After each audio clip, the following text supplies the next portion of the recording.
This latest crash brings back some painful memories for the loved ones of those killed in a similar tragedy on the Potomac River back in 1982.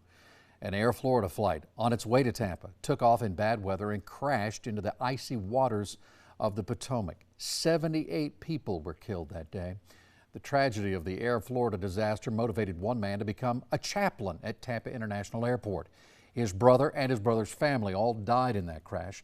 And because of it, he's been helping others deal with problems at the airport for years.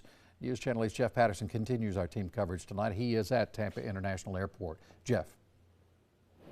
Good evening, Keith. Well, I've spoken about this before. The minute that Air Florida 90 crashed into the 14th Street Bridge above the Potomac River, I was driving my own car across Key Bridge, which is just down the river from the 14th Street Bridge, at that very moment.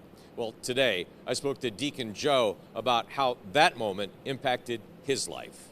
Last night, when a Black Hawk helicopter collided with an American Airlines flight on approach to Reagan National Airport, it's believed everyone on board both aircraft were killed. For many in Washington, D.C., and here in Tampa, it brought up painful memories.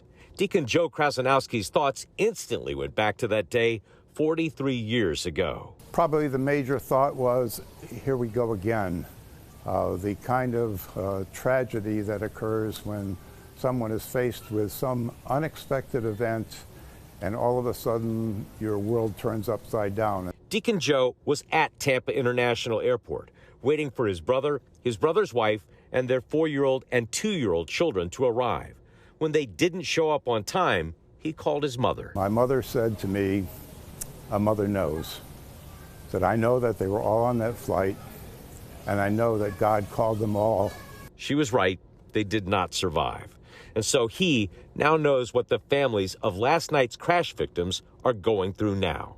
It's a time when you really need to rely on your faith and rely on other people. He remembers the tragedy, but also remembers the comfort from others. People would come up to me and say, is there anything I can do? And I would say to them, you just did. And they would kind of look puzzled and say, what do you mean? Say, you care. Deacon Joe is often here at Tampa International Airport serving as chaplain.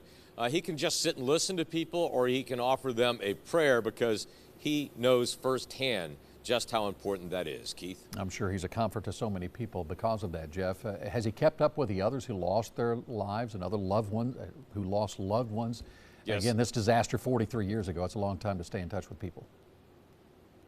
Yes, he definitely has stayed in touch with them, Keith. He has what he calls a Air Florida 90 group chat.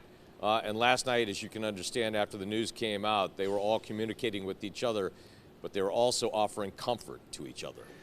Jeff Patterson live at the Tampa International Airport. Thank you, Jeff.